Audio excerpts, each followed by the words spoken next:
Hello and welcome. You're watching QTV and you are watching This Morning. I'm Ade Darami and Thursday, the 9th of July, 2026. And those who keep asking me when is Ibrahima Balde coming back, he's coming back very, very soon. So stop panicking, people. I know lots of you like having him. And here to co-host, I have colleague, Mam Nabuka. Mam, welcome to the program. Thank you so much for having me. It's such an honor to sit here beside you. Thank you. And we have an honored guest to do our newspaper, managing director, and he says he hasn't been on this platform for a while, so we're great to have him back to do the newspaper, none other than the one and only Mr. Carr. Good morning, welcome. Ade. Thank Good you morning. very much. Thank you for kidnapping me this morning. So I'm behind you all the way. It's like that always sometimes. At the pleasure of sitting back and having my coffee or tea and listening to you guys. And Now then you get dragged here, in. Yeah. And in case anybody's wondering why I'm wearing this, Manchester United top, we agreed amongst ourselves, almost everybody who can, and if you have one, to wear a football jersey. Although some people came in American football jersey. I'm not sure that really works. When we say football, we mean soccer. Okay, I was telling her about that. I was like, "That's a football jersey, no?" It's a football jersey. It's a National Football League. She wore Buffalo Bills. The balls. Yeah, one of them had Buffalo Bills. So you'll see if you come here, most of the QTV staff are in football jerseys. And I must also apologize for the late start. Various things, as Mr. Carr said, we had to kidnap him to make sure we had a newspaper reviewer. And so, as usual, we'll have the African proverb, we'll have the newspaper review, and we're also looking at the Day of the Seafarer. We tend not to kind of think about them until something happens and we think, oh gosh, and also we had over the weekend the first National Career Fest, and that was organized by the THET folks and various partners, and I went there. Very hot day and very successful, and we'll have some folks here to talk about that. So let's get things up and running, shall we?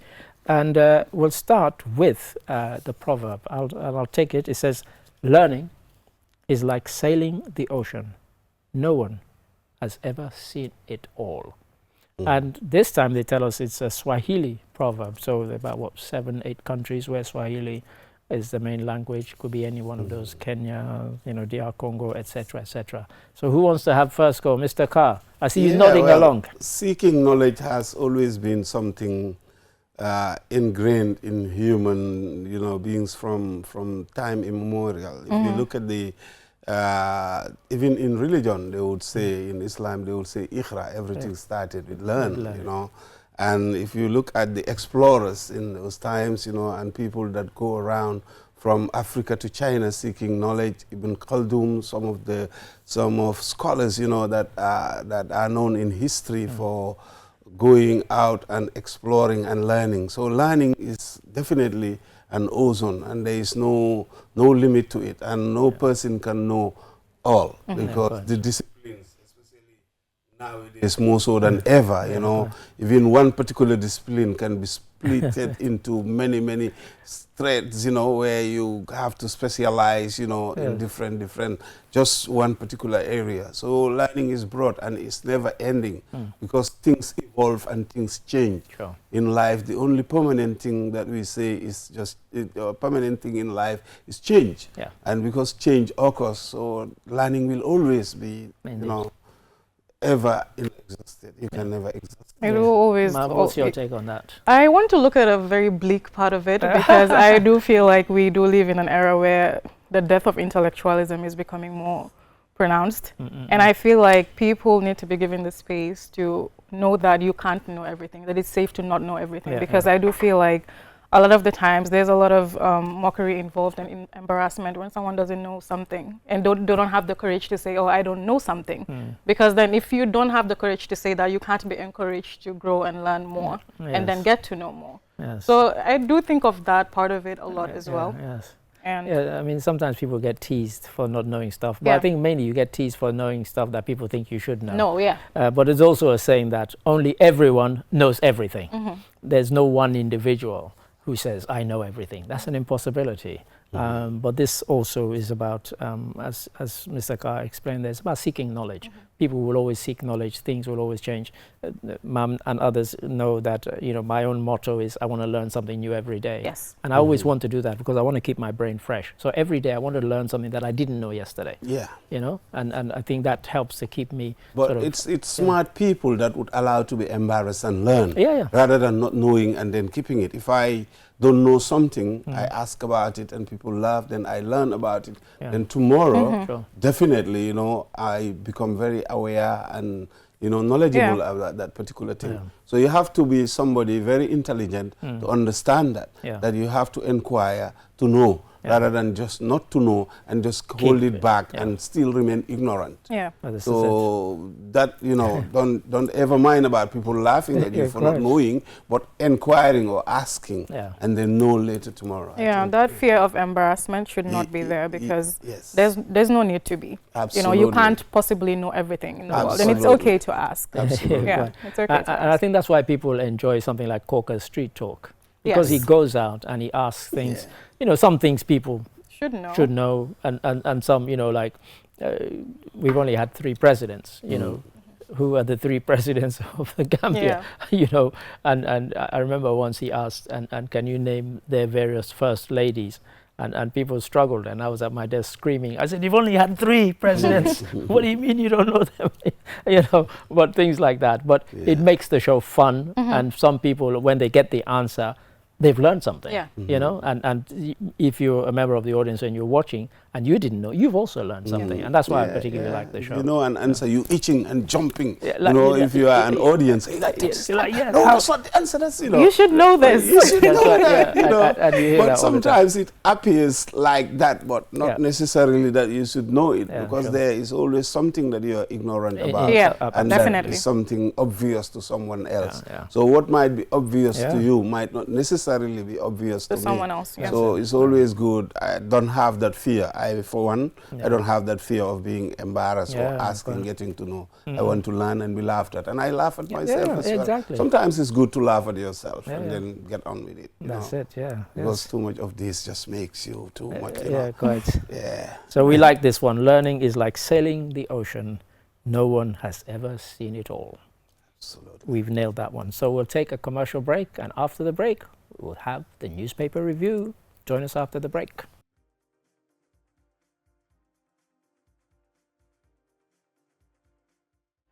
Hello and welcome back. You're watching QTV, and you are watching This Morning, the show which I always say is fresher than a morning cup of coffee. Although I think Mr. Carr has his cup of tea. I envy him so much at the moment. I really envy you, Mr. Carr. Yeah, I think it's coffee. It's coffee? Yeah, from China. Oh, from China. So I'm just sipping that. Yeah, some people have been to China. Anyway, we go now to the newspaper review, and I don't have my phone here where I would normally have the newspapers, but Ma'am Nabuka, I will be assisting you with that. Please. So we have our first story, which says Dangote pledges $2 billion strategic investment partnership for the Gambia, which they're saying is a very good investment in our energy sector. Big time. Yeah, that is one area that we've been struggling with, and lack of energy will hamper literally everything. Yeah. Because industries have to thrive on, assured and consistent energy, and you cannot progress or develop as a nation when your energy is not stable. So any investment in that area, foreign direct investment, local or otherwise, is highly welcome. But they have to make good use of it. They have to leverage it. They have to utilize it in a way that, we will see the results. Because for sometimes we do see some of these pledges, and then at the end of the day, nothing comes out of it. But I guess this is an investment, because Dangote is committed to invest in many African countries. And since he's committed, it's now left to the government to follow it, come up with some very solid, something structured, and then implement it. Yeah, I mean, if you want to come in. Yeah, Mr. Ade, like the energy sector, like when we have discussions about it, a lot of the time, solar does come up a lot. Yeah, go ahead. And I do want to know what you guys' thoughts on it are, because we do have the natural resources. So what is stopping us? I've always wondered what is stopping us, as in not just the Gambia, but most of Africa. So again, people will forgive me for referencing Cape Verde yet again. I mean, I've been going to Cape Verde since 2006. And, you know, by end of this year, Cape Verde will be 100% reliant on solar and wind energy, 100%. Wow. They'll be the first country in the world to do that. They're one of our ECOWAS neighbors. Why don't we go there and learn, you know, how have they done it? It's not rocket science. If they can do it, people must be, well, they get the same sun we do. They're kind of blessed in that because it's an island nation, a lot of the areas are exposed to the wind. So they also have these wind farms. But that has helped because they were struggling with their energy just as we were. Right. But I'm talking about 10, 15, 20 years ago now. I mean, I went there once and there was blackout and we started joking, welcome to Africa. And the receptionist got really offended. She said, what do you mean? And I said, oh, you know, power cuts. She said, no, something must have happened. She said, we don't have power cuts here. I thought, how is that possible? And whilst we were having the discussion, about half an hour later, there was a noise outside. And when we went outside, there was somebody from the electricity company with a megaphone apologizing that the lights had been off for half an hour because a truck had run into a pole and had knocked down the supply just in that area. And that was like a kind of wake-up moment for me. And I got back to her, I said, are you serious when you said you don't have? She said, no, we don't have power cuts because we have solar and we have wind. And that powers almost everything. And so we don't have to. So you're right. We should be investing more in that. And we always have to ask the question, why has it taken us so long? Right.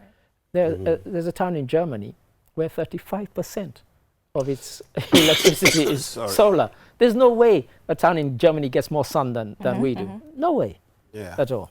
You know? But solar also, we must understand, it complements. It's not necessarily a substitute because it's not as cheap as people take it to be because the batteries, if you're going to have a huge storage in terms of what you harvest during the day, it's quite a lot. So you have to get enough sun, fill in the batteries. Late at night when there is, you know, less production of electricity, then you can use it as a substitute. So it's a balancing, complementary aspect in terms of the provision of electricity.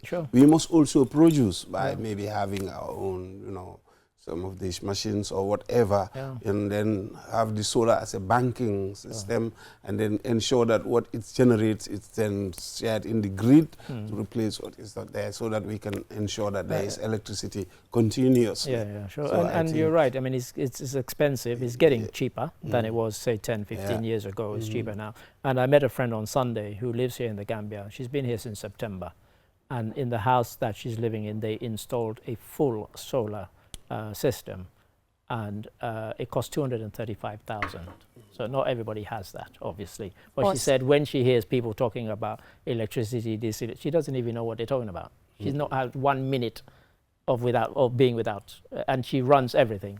3 air conditioners, fridge, everything there. And she said she's not had 1 minute of being without light since September of last year. Oh, incredible.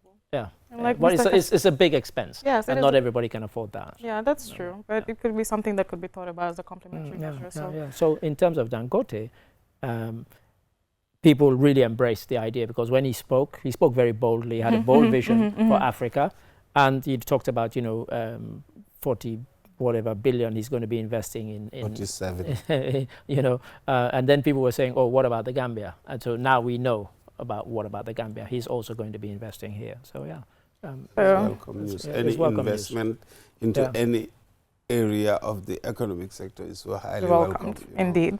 Sometimes we go outside looking for things and we have it locally. You can have Africa investing in Africa. We have a lot of rich people in different, but let's focus on them also investing inward. But let's create the enabling environment so that they can thrive in.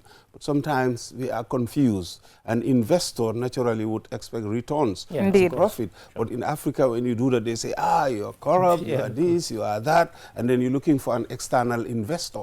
And when you have sometimes an internal one who is able and capable of investing locally. So we must tap into our local, rich people that can invest inward, and then we also progress. That is how progress is. And to go back to something you said earlier in your response, that no country can progress without energy Absolutely. to fuel its industrialization. And that was a big point that Dangote was making. He said, unless we industrialize, we will forever just be the people supplying raw materials to the rest of the world. And we have to move on. We have to add value to what we have in terms of natural resources. Yeah.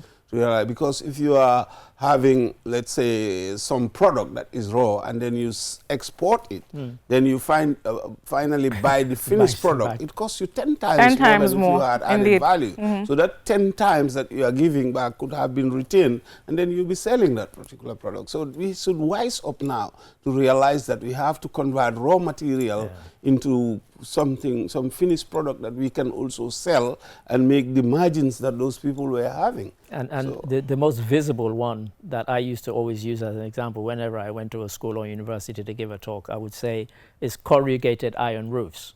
Almost everywhere in Africa, you go and you see corrugated iron roofs.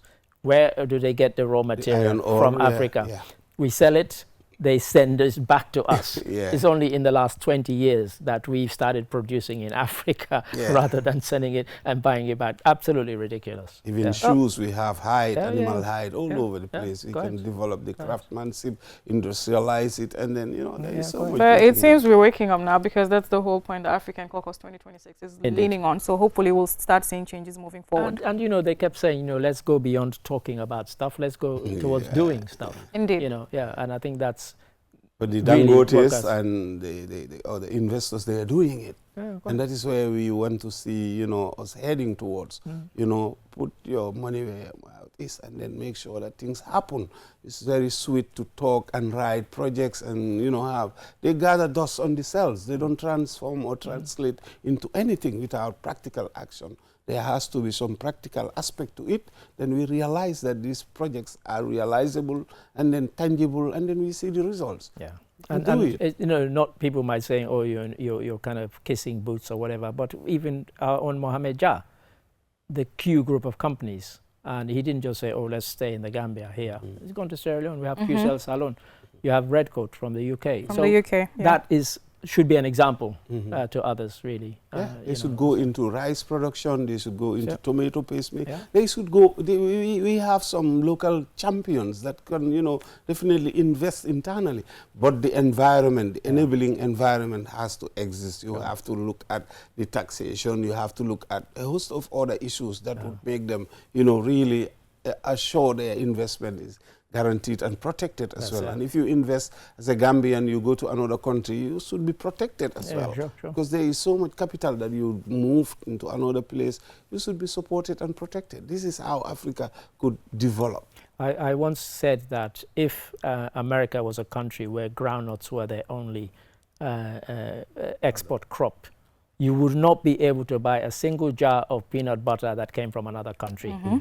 In America, if that was their only crop. You know, that should be the situation in the Gambia. I should not be able to go into a shop and buy American, British peanut butter at all, because, you know, we should be producing it to scale. Or oil, for that matter. Yeah, exactly. Yeah. Just before we move out of the topic, I do have a question about how do you think public perception and reaction to investments like this affected in the long run? Because I do see a lot of online discourse about how when the news of the Dangote investment came out, a lot of people are like, oh, what are they taking from us?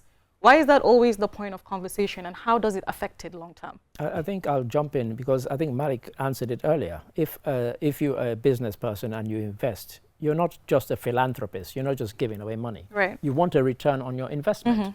So, you know, if we get something from it and he also gets something from it, what's the problem? Right. You know, we get the energy, you know, supply we need to fuel our economy, industrialize in the way that this country is so small that we should have had this conversation 20 years ago.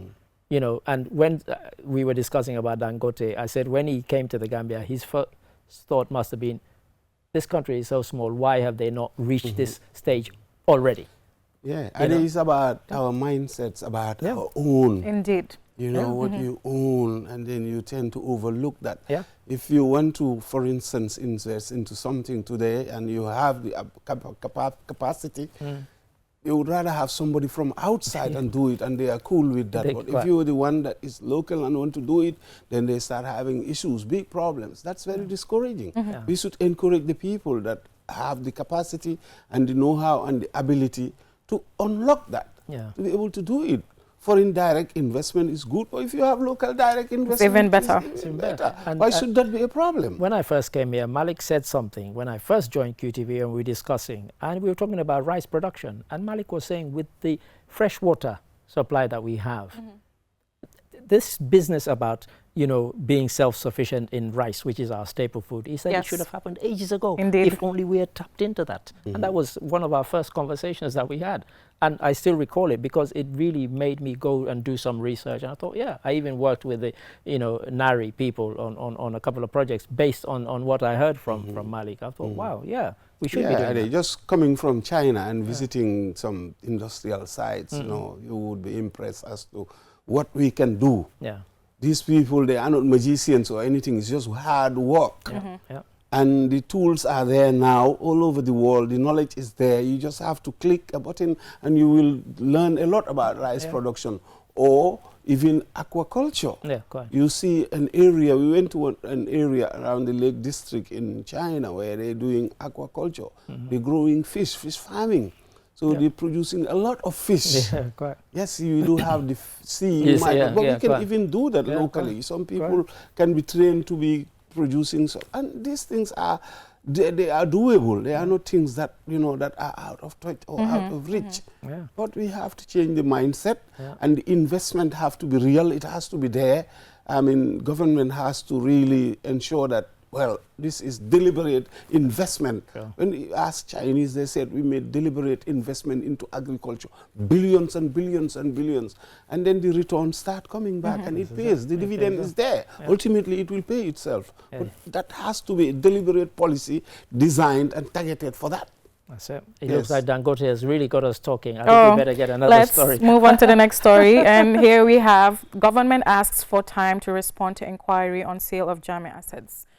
This is interesting. People are getting impatient. And what are your thoughts on that? Well, we have seen the gala movement that have started this whole thing. I think transparency is important in a democracy. And the more transparent, the less problems you have. But if you are not transparent, speculations start coming up. And people start thinking you're being corrupt, you're hiding this, you're hiding that. If some people have done something untoward, let it be in the public domain and let the law take its course with regard to that. I think it's only fair. What belongs to everybody, everybody should be aware as to how it was disposed, what are the things that happened. There is no need to be secretive about all these things. Yeah. So let them just come up with clean hands. Equity, you must come with clean hands. Absolutely. I think if government are asking for time, I think they should give a specific deadline. Timeline, yeah. Because they've had time enough to consider it. It's been in the public domain. If anybody has been on Mars, you know, a commission of inquiry said these assets should be seized and disposed of.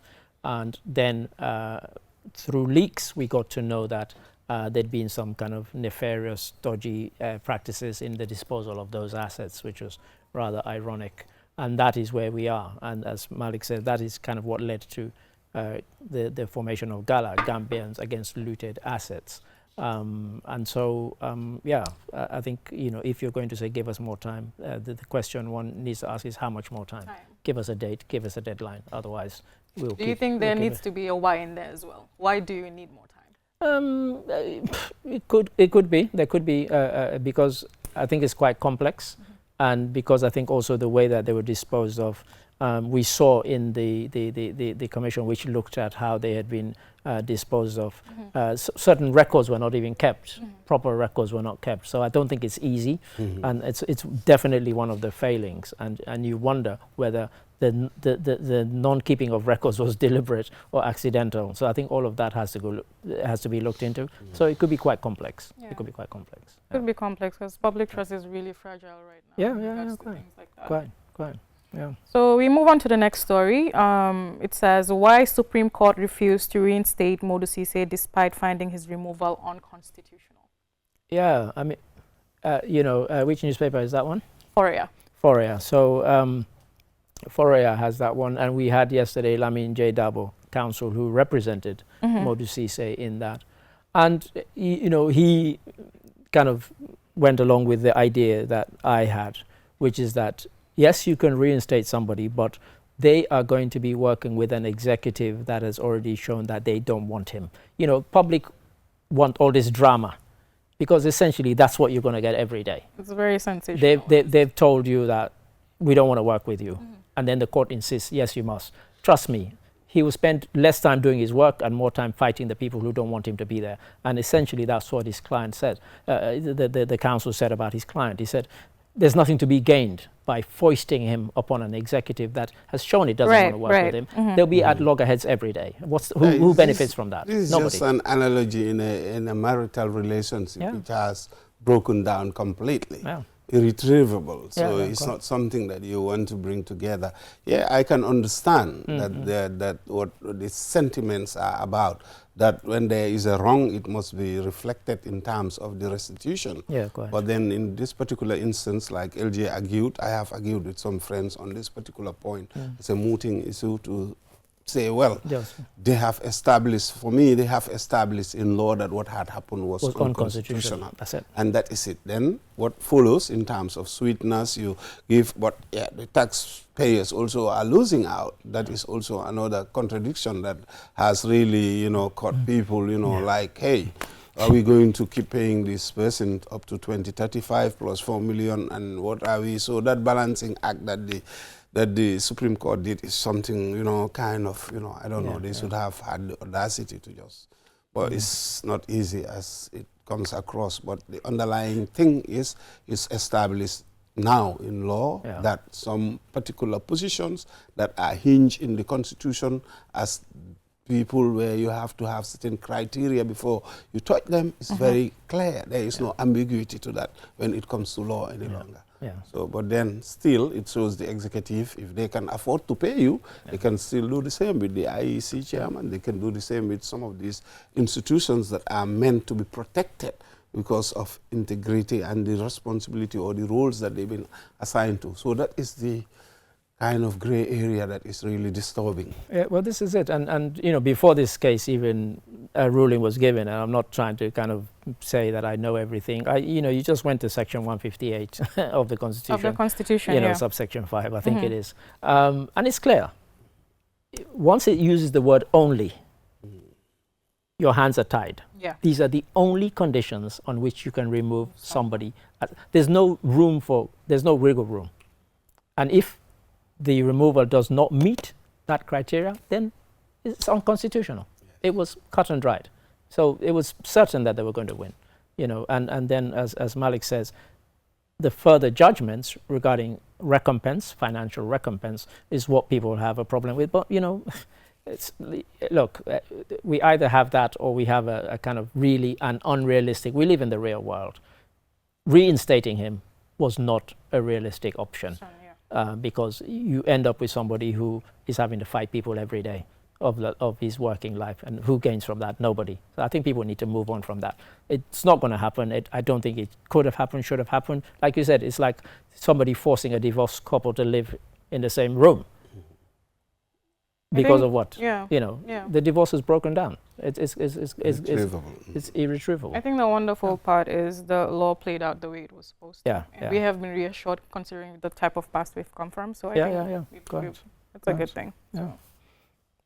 Mr. Ade, that's the last story we had. Okay. So I think, Mr. Ka, we might have to let you go. Okay. And I mean, you know, those who saw the football jersey, big game today, 8 o'clock our time, France v Morocco at the World Cup.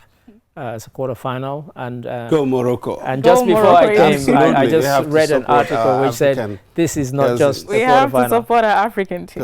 We have to, the last African team standing. Morocco is the only one we have only left. one left, and for them there's also the element of seeking revenge because France beat them in the semi-final in Qatar. So, but the French team with that Mbappe but they're serious. It's going to be tough. They've got the best squad. But then nonetheless, we have to support Morocco all the way. Of course. To ensure that, you know, if they come through, then that is a big pride and win for Africa. Definitely. That's right. Yes. I mean, my producer hasn't told me that we have to end, but you've called time. So, Mr. Ka, thank you. And after that, we'll take a break. And when we come back, we'll be looking at the Day of the Seafarer 2026.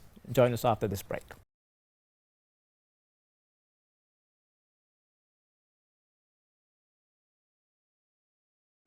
Welcome back. You're still watching QTV and you're still watching This Morning. And we had very fruitful discussions there. I think the Dangote one took up quite a bit of our newspaper time. And now on to our next segment, the Day of the Seafarer. And we have two gentlemen here from the Association of Gambian Sailors. First, we have Abdou Sanyang, the Secretary General of the Association of Gambian Sailors. Mr. Sanyang, welcome to the program. Thank you. Thank you for coming. And we also have Sheikh Cham, who's the PRO for the Association of Gambian Sailors. Now, gentlemen, I said that we carried a story last week commemorating the Day of the Seafarer. I wonder if you could just tell us what that was in terms of the 2026 theme. What was it all about? Yeah, as a matter of importance, this is a day that was recognized by the IMO in 2010. That's International Maritime Organization. Yeah, International Maritime Organization. Yeah. Having known the importance of the seafarers, their contribution in the world trade. Yeah, so they recognize this day as the Day of Seafarers to be celebrated. Yeah, that is the 25th of June, every 25th of June. Yeah. And I think this year, because of geopolitical matters, there was particular emphasis on the risk that some of these people go through. It was actually part of the theme. And it was part of the theme. Yeah. So we think about Straits of Hormuz, what people go through there, even the Horn of Africa and so on. So that was very much, they wanted us to have in our heads that, you know, sometimes to bring us the things that we get that come via sea. Sometimes these people put their lives at risk and in danger. Yeah, that is true. When we talk about risk, this is a daily life of the seaman. As a sailor, the risk is all over. Yeah. Just some 3 days ago, we had a fire incident on board a particular boat in deep sea. Right. Just 3 days ago, intensive fire. Right. So, and I can remember during my career as the Secretary General, this is the third time we were experiencing such. Were there any injuries? No injuries. Oh, thank God. Yeah, but it wasn't easy. Yeah, quite. Yeah, thank God that they have to contact other vessels around them to come and rescue them. Okay. Yeah, take them to Dakar. Which you emphasizes can see the very that point we're talking is about, the risk. another type of thing, a risk that we're talking about. Yeah, quite. Sometimes the ruckus of the sea, rough sea, you understand? So that is another thing, you know. Okay, it so we results also to so many dangers, you know. Sometimes the vessel will capsize, you know, stuff like that. Even as to 2 weeks ago, there's a vessel that just capsized in Dakar port. Yeah, and it cost one sailor's life. So all these things are risk. Yeah, quite. So that's why we make too much emphasis on the risk element of sailors. Yeah. Sheikh Cham, if I can bring you in, PRO, can you tell us and the viewers, you know, when the association was founded and how many members you have? Because I'm sure people are wondering about that. Well, jërëjëf maa ngi leen di nuyu ñi seetaan TV bi yëpp. Association of Gambian Sailors 1994 lañ ko form. Bo sailors yi dañ daan dem ñi rek fisheries di ut gaal. So fisheries duñ daan mën a accommoder loolu yëpp bu ko boole ak seen liggéey. So ci lañu won ne organise leen seen boppa dañ form seen association. su ko defee ñu dool leen affaire bi ngeen doxal ko seen boppa bu mel ni bu dem autonomous daal. ñu form suñ boppa since 1994 boobu bari wuñu woon nag trop waaye biñ dooree ñu door di am membres yi ñuy door di ñëw benn booy si gis ne lii itteel na leen léegi muy gën di bari daal waaye time boobu yëpp ba léegi sax amuñ nautical pour train booy si waaye ñun all we know we learn it through the hard way ci dañ seet ñi nga xam ne professionnel lañ ci affaire bi suñ naataango yi nga xam ne ñu ngi ci yeneen dëkk yi practically ñu ñoo train because loolu mooy li ñoo fekk ci biir géej gi demuñ fa rek pour téye kayit di binda because liggéey bu miti la 24/7 yaa ngi taxaw su net bi génnee su xootee ko da ngaa door di ñëw yeneen tax ba nga dugal beneen su bii di ñëw da nga war a paak bii indi bii nii amul taxaw amul xaar moom liggéey boo xam ne la amul noppaleku su noppaleku amee rek xëy na mi nga xam ne shift la so ci lañ door di train suñ boy si soo demee right now ci office bi gaa ngee ñëw mbaal net mending ñi ñu ngi splice fële ñi lee ngee pisoor li nga xam ne moom la ñoo fekk ci gaal gi daal ko suñ buggee focus on théorie rek du dem doo demee fële duñ la jox kayit duñ la laakaloo angale liñ laa woon rek mooy li nga fekki nappa jën bi indi jën bi process ko dugal ko ci ice buñ paree nga discharge ko so lii moo tax ñuy train suñ boy si léegi fi mu nekk nii about 3000 plus du ñëpp a dee dem nag ñii dañoo dem 3 months wàcce mais ñi ñu dem 3 months because membership boobu yëpp soo buggee pour ñu am liggéey mënut a nekk continuously pour ñëpp demandoor du dem loolu mënut a nekk so moo tax ñu xaaj ko 3 months ñii dem abal ñii because ñun amuñ gaal fii gaal yi ñoo fii yi ñoo dugal boy si yëpp foreign vessel la very rare nga gis Gambien bu fi am gaal benn la fi woon mooy Majilab te loolu doxatut so lii moo tax ñuy jël boy ñuy give chance to others su kii demee ñëw baaj bi dem 20% la ñu government may fisheries department laa mun a wax 20% of the cruise must léegi sax ministre bi increase woon na ko to 40% waaye ba tey 40% bi daal am na ñu ko dee bañ daal dañ ko yokk 40%. Dama foogoon Minister bi 30 it was cut off at 30%. 25 to No, 25 upwards. Okay. Because 20% la woon nga gis ne gaal bu nekk ak membership bi huge membership boobu yëpp dañoo toog di xaar ñeneen ñi dañoo toog 1-2 years duñ dem géej because 3000 nit every 3 months xëj na gaal bu nekk ñaar oo ñetta nga fa daan def loolu dafa nekkoon problème trop after ministre bi gis ne dëgg normalu te jan wi nu tam pour ñu 3000 members yooyu yëpp toog di xaar da ngaa gis ne balaa ngaa dem betu last passing dafa war a dem xëy na 10 years kooku su yàggee dafa discourage su yàggee mu dem soo ñu gis ne mu gis ne lii daal talut wel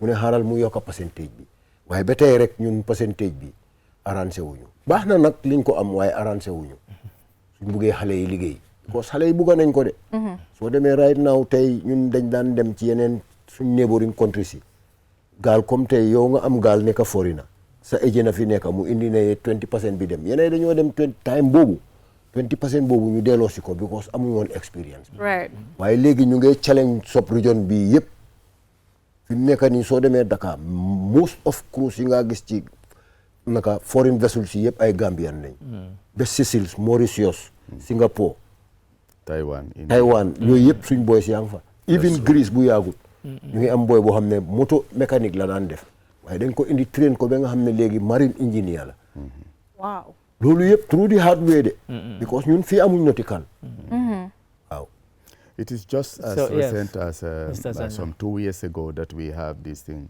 USET, in collaboration with the Gambia Maritime, that we are Right. running this STCW training. That's right, yes. That is standard training certificate and workshipping Yes, quite. for the sailors. And Okay. this certificate also is recognized. Yes. Yeah, quite. So just So- to bring you back, yun ang doon ba yun ay jafe-jafe yung hindi some of the challenges that you have, and I found out recently that when you was celebrating the World Seafarer Day, with the Gambia Maritime Administration, one of your key focuses was harassment at sea. And I want you guys to discuss that, like how widespread is it, like in foreign vessels as well as domestic ones, and how has stopping it been? Yeah, so can we You start know, with- that's a very vital point. You know, sometimes, like if the crew just come new on board, meet certain foreign crews on board the vessel, it's very challenging. You know, before they can understand themselves, Right. sometimes they subject them into some kind of, you know, the slavery things, you know, which is very bad. They don't see them as crews, but they see them as people that should be doing some kind of job that is not even within their, Yeah. you know. That's the more menial jobs they will leave to them. Yes, yes. You know, like, you know, to subject them to go for laundry, Yes, wash cleaning their clothes for the them, toilet maybe even. their knickers for them. No, toilet cleaning is normal Right, for okay. all the crew. Okay. You know, it should be for all the crews. Okay, okay. But to point out certain crews to subject them to go do some kind of odd yeah. jobs like this, Yeah. go wash this thing, go wash this thing. Even, you know, sometimes the senior men will just call you, hey, come, Go wash my knicker for me. Go wash my shirt for me. Go wash this. So that is very challenging on board. Correct. You know, and sometimes also they wouldn't giving them, you know, proper food. You know, what senior man will be eating, junior man wouldn't be eating that kind of food. This is very challenging. You know, and even, you know, where they will sleep also is another thing. It's very challenging. You know, you will find some vessels where, you know, their cabin will be packed with nets and all those stuff like that, while crews will be going, you know, to look up somewhere to, you know, to sleep on. You know, which is very abnormal. So when things like that happen, do you make representations? Do you make representations to those? Yeah, of course. Of course we do. We do, but you know, it is not easy. To be honest, some of these vessels are not vessels that normally, you know, carry out their activities within the Gambian ports here. Right. You know, normally all these vessels, they go to carry out their activities in Senegal. So, which is very hard to reach over there. Though we will have complaint, and sometimes it will be solved, sometimes it is not. Right. And you will find there are instances where crews will be discharged, unlawfully discharged, you know, from vessels at night. Desperately, you would not know where to go. You know, they will be going looking around in the ports where to, you know, hide themselves. I was going to come to something similar to what you just mentioned. Yeah, because when you happens. It do happens. Very challenging. The conditions that, what sort of contracts are people sort of employed under, and does anybody get to scrutinize those contracts before people take up those jobs? This is exactly where GMA is coming in, in collaboration with the sailors to see how best they can, you know, help us out with this situation, because it is issues that have been discussed with them over and over, and they are now taking up, you know, taking it up with us to see how best they can help us out with this, because it is not fair when you have Gambians, you know, you have your vessels that is flagging your flag. As a Gambians, you walk on board, taking you to a foreign land, and you are maltreated there. Yeah. It is very bad. So these are challenges that we are facing daily. To be honest. Okay, ma'am. This is it. Yeah, I wanted to talk laws and regulations, because I saw that around January you guys had new regulations about seaman discharge, medical certificates. So I just wanted to know, how has that bettered the industry? And about the local maritime laws as well, how is it helping uphold safety standards you're trying to maintain and things like that? Yeah, you know, to be honest, maritime is doing well when it comes to some of these issues that I'm talking about. Okay. You know, you can understand sailors, they came into being first before the creation of Gambia Maritime, or before the establishment of maritime. Yeah, sure. We're 11 years older than them. Right. So this is where the challenges are. Okay. So, but then, thank God, we are coming to, you know, put up all these things, mechanism into place to make sure sailors, their rights are being protected, their rights are given to the letter, to make sure that some of these things that we're talking about does not happen to any Gambian sailor. Right. Yes, as far as maritime is concerned. Just balaa ñoo dem rek Mr. Cham ñu indi la tuuti pour ñoo xamante ne Gambian si young ones si ñoo xam ne ñu ngi seetaan bëgg a dugg si affaire yi si affaire bi. What do you have to say to them? Waaw, baax na ñu ñëw, because liggéey amul benn boo xam ne bi óor na óorut. Even lal bi nga tëdda sax óorut. Lu nekk amul na faa xew. Waaye xale yi dañ war a ñëw ñi nga xam taxawaalu bi. Waxuma nag ne ñëpp, because am na Gambians yoo xam ne dañ bugg a liggéey. dañ ko gisut. Because soo ñëwee foofu xam ne xale yi yëpp amul benn foreigner boo faa gis. Because ñun 5% of foreign living rek lañ accept. Because seafarers is international. Amut segregation, amut discrimination. Never mind nga jógee beeg fële sax ñun bu yàggul rek suñ boy si yaa ngi Gabon am fa problème waaye yàlla def na sax Gabonis na autorité si nekk foofu ñoom duñ dee nangu ñuy maltraite liggéeykat ak yooyu treat nañ gars yi daal ba nga xam ne amuñ problème boobu ñu jeexal ko fa waaye fi mu nekk nii ñu taxawagum ci 3000 bi because soo demee ba am 3000 members ci Gambia bu ndaw bi waaw loolu moom bëri kon xale yi bëgg nañoo liggéey bëgg 3000 youths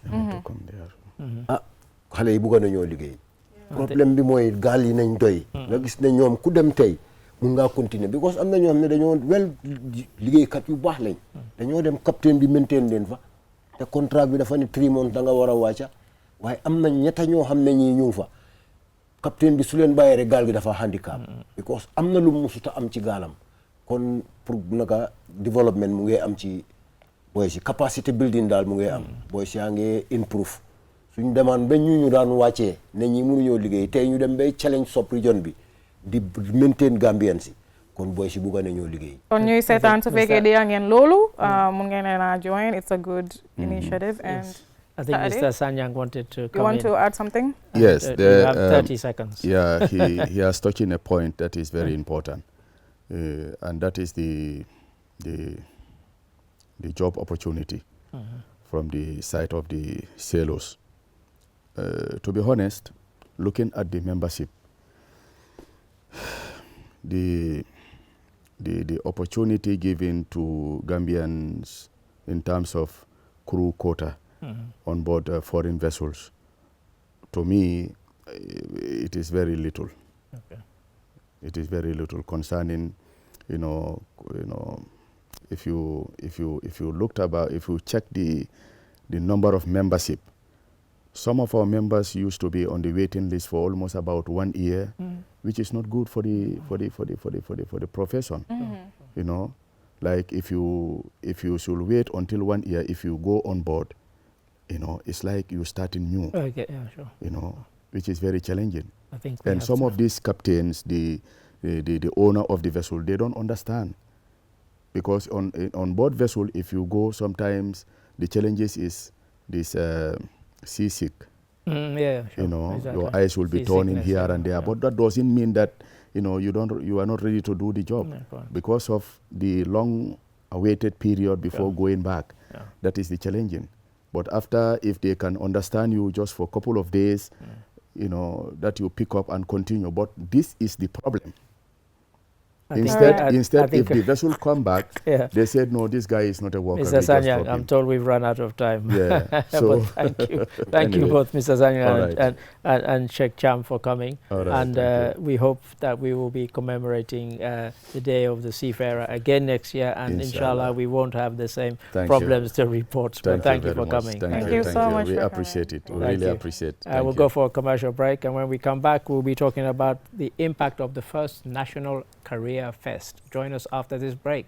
Don't go away.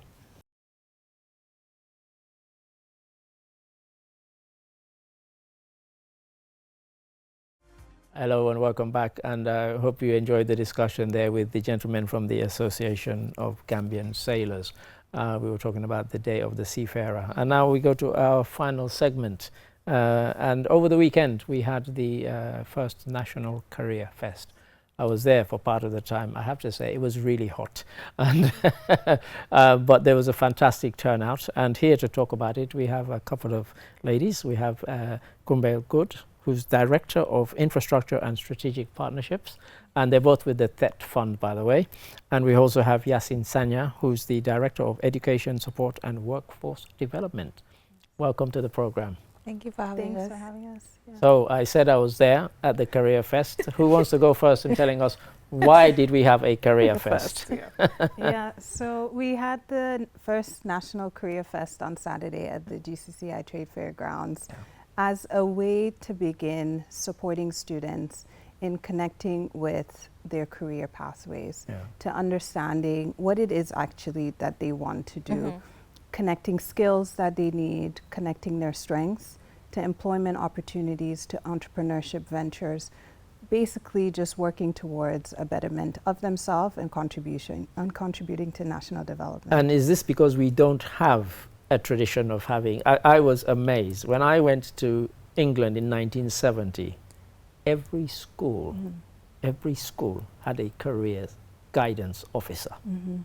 Every secondary school. Yeah. And I came here and they're like, what are you talking about? Yes. We don't have those here. Yes. And so people go through school to university here not having had the option to actually discuss that with them. And yet, you know, so yeah. Exactly that. Yeah, So yeah. it's building that culture of starting at an early age, from high school, to think about, okay, what is it actually that I enjoy? What are my strengths, and how can I manifest that into a career? It's not something, as you said, that's a culture here, and it's something that we're looking to build with the Ed Fund and making sure it's integrated into schools, integrated into universities to support that development. In terms of, Yeah, I think one thing as well that's missing, as you mentioned, is career guidance and counseling. And what we wanted to present at the Career Fest is an opportunity for students to know what's available out there, and not just the conventional programs that we're aware of.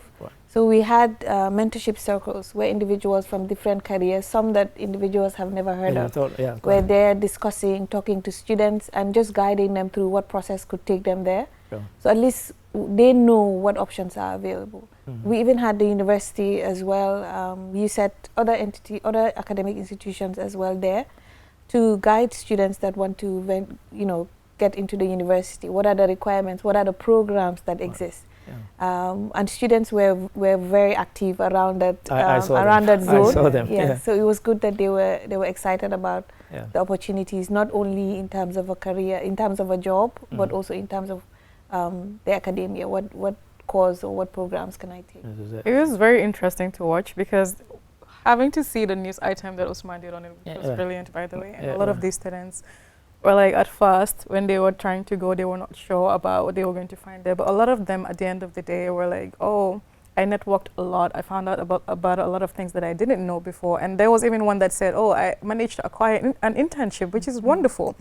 But for these students that have now seen paths that they want to follow that were like, they thought was not possible before, moving forward, how do you guys intend to maintain that momentum where these students will continue to make these connections and have these growths and realize these paths?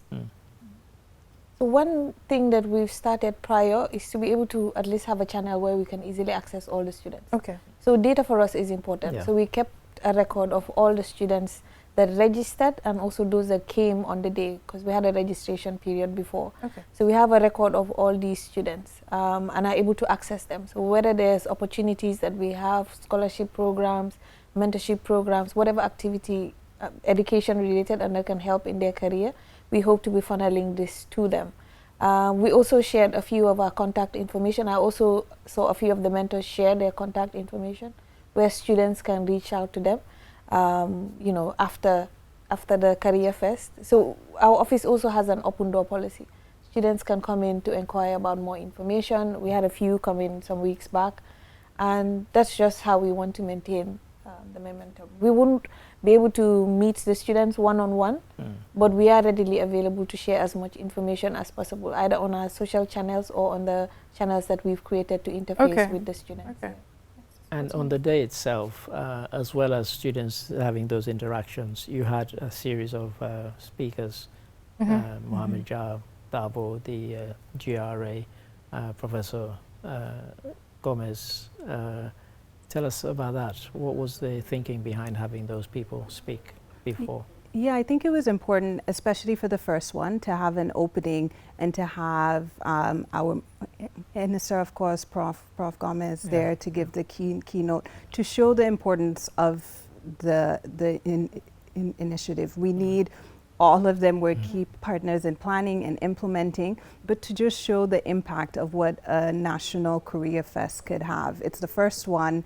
We needed that camaraderie. We needed students to also hear from high status individuals, their personal stories. That was a great thread throughout every speaker, is that personal story of how they achieved everything they did. So I think it was key for us to start off the day in that way and for students to be in that space. It was good, and the thread, as you said, from all the speakers was essentially, the line was, I'm a Gambian, I did this, and you can do as it well. as well. So I think that very much resonated with people, because I spoke to quite a lot of them came up and, oh, we recognize you on QTV, and I would ask them, why are you here? You know, and they would tell me, and I would say, what did you think of this speech and that speech? So they definitely got something from that. Amazing. So in terms of impact, I think that definitely that definitely went down well. Personal stories are always helpful. Because people can connect. Exactly. We want them to see themselves in every successful Gambian, Yeah, and right. we had said that as well too, right? Based on the theme becoming Yeah. limitless opportunities. Define your own success, right? Don't look at somebody else's definition of success and then aim for that. Yeah. That's why the Career Fest was themed in that way, with different zones where you're starting with discovering yourself and understanding Yeah. your strengths, so that you're then able to define your own career path and So success. Kumba, what were some of the zones that people could go into, just for those who weren't there? Yeah, so we had five zones, six zones. 6. Mhm. One of the zones was on, is where we had the HR officials, and Okay. we had CV clinics in there, interview skills, basically tips that you would need to get into a job. Okay. We also had a zone that was a mentorship circle, where we had individuals from different walks of life stationed, and then students would come in based off the career they're interested in and just talk to them. We had a zone around entrepreneurship as well. So we're not just looking at, to just stop at the conventional means of education. If you want to explore other opportunities, Yeah. the entrepreneurship hub allowed us to do that. We also had 2 The additional. future skills. Yes, one. the future skills one, where students can look at what skills are available in future, or what types of jobs would be available in future. We also had a hub around mental health as well, because that's Okay. quite critical in the Mental wellness. ecosystem we Very lived in. critical, yeah. Yeah, so all the zones that we had outlined are meant to tell a story Yeah. throughout the Indeed. student's journey. Yeah. So are there any gaps that you notice that needs priority? Yeah, so we had what we call the opportunity wall and the pledge Pledge wall, wall, and yeah. there's one more. But basically, what we gave the student an opportunity to do is we listed out all the typical careers that Okay. a student could take, and we gave them an option to add or to chart out what careers that they would like to venture into. And what that allowed us to do is have an idea of jobs that we really did not consider prior to now. And now, in terms of our programming, these are areas that we could look at. But it also allowed us to say, okay, most students seem to be gravitating towards this type of program or this type of career. Does the Gambia or does our ecosystem provide the right tools to be able to get into that career? And this is something we can model our programming into. So that was quite insightful in terms of how we would do it better next time, or the Yeah. things that we could incorporate. I into did our my own program. unofficial kind of thing where I've had the painful experience of we advertise for interns, and so we put out the advert on our page, on our Facebook page and other social media pages, and we had 73 replies, and I actually had to type the spreadsheet of all those, and I would say at least half of them obviously didn't read the memo because it said send a CV, and the majority of them didn't send a CV. Some did, but at least half of them did not. They just sent like a long essay, and we said to them, I replied, I said, we'll add you to, but it did say send a CV, and this is not a CV. So when I saw the bit where they were teaching people about CV skills, every student I talked to, I would ask them, if you were to apply for a job, do you know how to do a CV? Yeah. And if they said no, I said, you need to go there. Yeah. Because Exactly. I had gone through just the week before, I'd had to Mhm. do all of that, of going through everybody's emails. And as I said, at least half did not attach CVs. Yeah. So I think, the Career Fest definitely, I think, would benefit a lot of them, because a lot of them would have been among those In people on. who had sent in, application, but they didn't send in a CV. Yeah. Exactly. Adding on to what he said, so will we have more fests?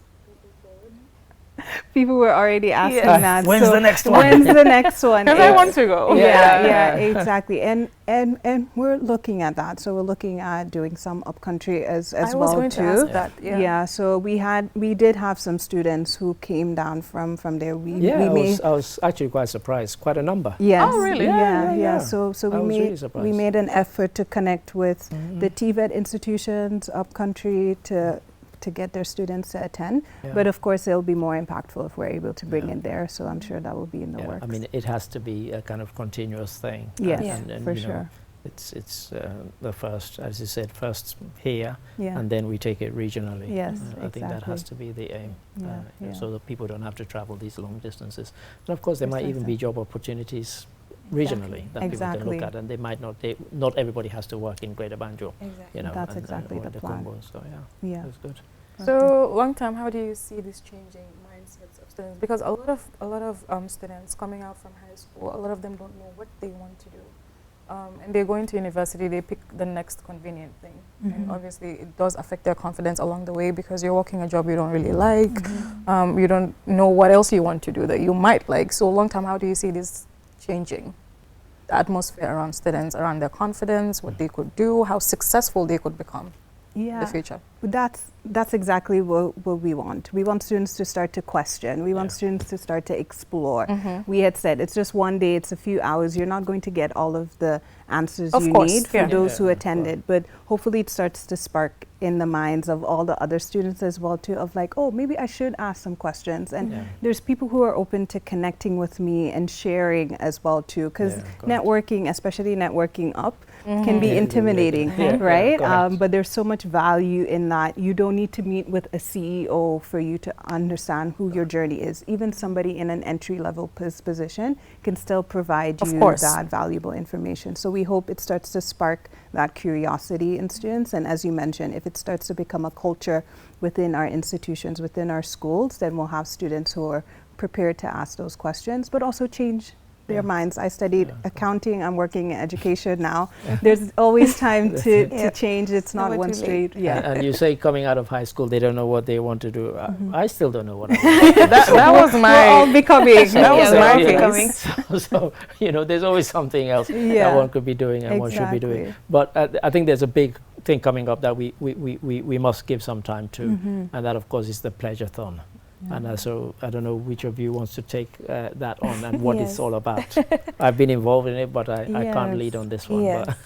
So the Pleasure-thon is a national investment call into education for corporations, members of the diaspora, businesses. And what we're really asking is, how can the average individual invest into education? We all see the need. There are gaps that have been identified a few times. Now we are saying, how can the everyday person, how can you as a business owner invest in education to create a future-ready workforce? Every person that goes through the education system, of course, the goal is to create a career for yourself. And these careers will in turn tie into the companies that we are now asking for investment into. So in the it's in the name, but we're asking for financial pledges from these institutions that can then be funneled back into the education system. And for this Pleasure-thon, we're looking to raise an amount to invest in 4 areas. One is in spearheading the internship and apprenticeship program for 100 students. The other is to provide financial support and upskilling for 5 TVET instructors in other regions, and also provide institutional strengthening support for 13 higher education and tertiary institutions across Gambia. So this is where we have identified certain gaps, and we want to be able to step in and address those gaps. And finally is also to provide digital infrastructure for some of the institutions that we've identified and that fall under our mandate. So we're hoping that this investment, once received, can be funneled back into the institutions. Now, I would want to say we do, as an institution, we do get government allocation. But the work on the ground tends to surpass what is made available. But we do get as much as possible. But we think, okay, if the government can do this much, how then can the people do? What is our contribution? How well does the general mass or does the general population believe in the education of its future, that they're willing to now put their money into it? I think that's the best way to show that you believe. If we can connect it to the African caucus that just finished, Dangote made this call about, we need to industrialize and so on.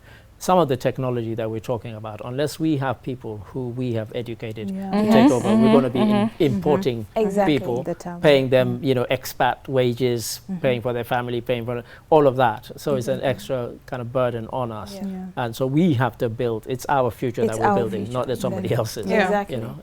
And that's the mentality that we want to change. For us to see ownership in terms of education in the Gambia, especially for tertiary and higher education institutions. So it's really a national call, and we're calling on all these groups to put their money where their mouth is, in essence. Yeah, quite. And we've called it a pleasure-thon because it's slightly different to a telethon. So telethon is, if you look in the dictionary, it's very specific about what that is, that you reach out to the public. Now, the amount of money that we're thinking of, we want to raise, the funds we want to raise, you'd have to have every Gambian living here and abroad to kind of call in and pledge a certain amount to reach that figure. But if we go to institutions, corporations, high net worth individuals and get them, as we say, the people that you're going to be funding are the people that you're going to be employing down the line. So you benefit. You're not being philanthropic necessarily, really. You're investing in them, and you're investing in your own company sort of directly almost. Yeah. I think my favorite part about the whole thing is making people believe that they can make it here, because a lot of us, once we finish education, our first thought is, how can I run away and go somewhere else, study something else, work something else. So giving people this chance to believe that they can make it here is wonderful. I think even as employers or as employees, we are even a testament to that as well. Our story for every staff that's in our office has been the same. We've all gone through the university, and I'd want to believe that we are excelling in the careers that we are in, because this is where our roots are. This is where we started. So there's no journey that somebody can explain when it comes to education in the Gambia that we are not aware of, because we've experienced it. And I'd like to believe we are in a good position to explain that we are a living testimony of what can happen in the Gambia. And even for individuals as well that spoke during the Career Fest as well, they shared similar stories.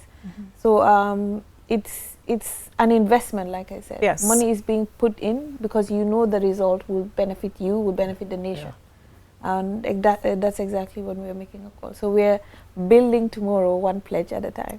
Exactly. That's amazing.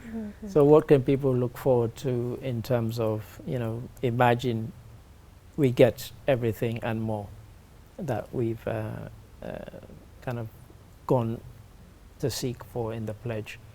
What then happens? What happens next? Say 1 week after. How do we get the message out? This is what we've received, and this is what we've achieved, and this is what we'll be doing with it. What happens then? So the format for the Pledgeathon, it will be aired live on QTV and other. QTV, no less. Yes. So we'll be in studio, and what we'll do is we'll get an opportunity to make public the amounts that has been raised by the different institutions. So any institution that comes forward during the live stream, once we're on air, they get an opportunity to either call in or possibly come into the studio, and we'll make public the amount that has been raised. And this is to be transparent, because we want everybody to know how much we received through this initiative.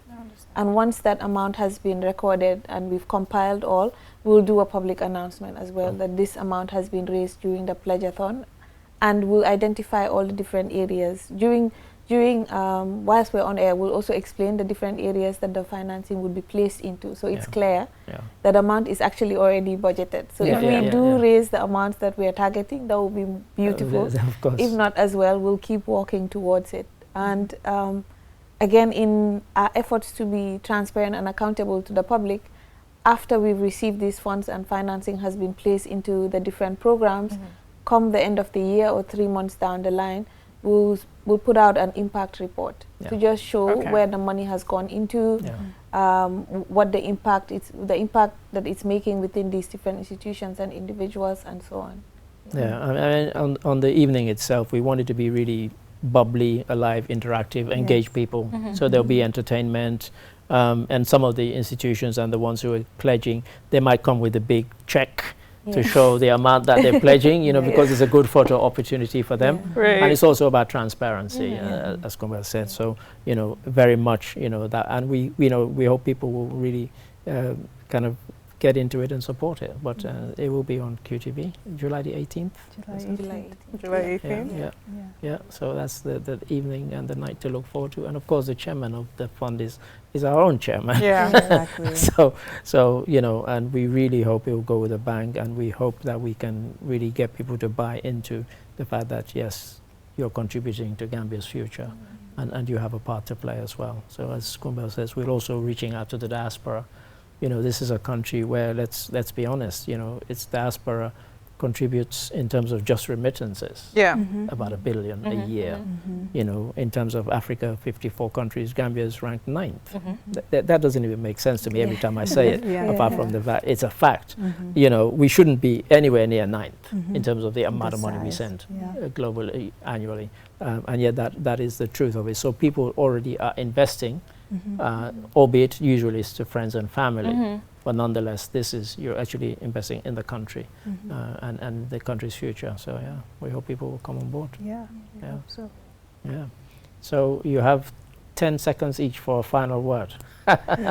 Yeah, and we hope people tune in on Saturday, next week Saturday. It's also a platform for you to learn about the work that we do at the fund and where our future lies as well too, what our goals are beyond just raising those funds. We want to raise awareness and get people to buy in and come on board for all of the work we have coming. Cool. Kumbel, anything? So for anybody interested in pledging, you can reach out to us via email, kgoode@tetfund.gm. You can reach out, make your pledge. We're looking forward to hearing from you. Thank you. Thank you so much. Thank you both. And Mam Nabu, thank you very much. Thank you for And to you, me. the viewers, thank you for watching. And until we come your way again next week, goodbye.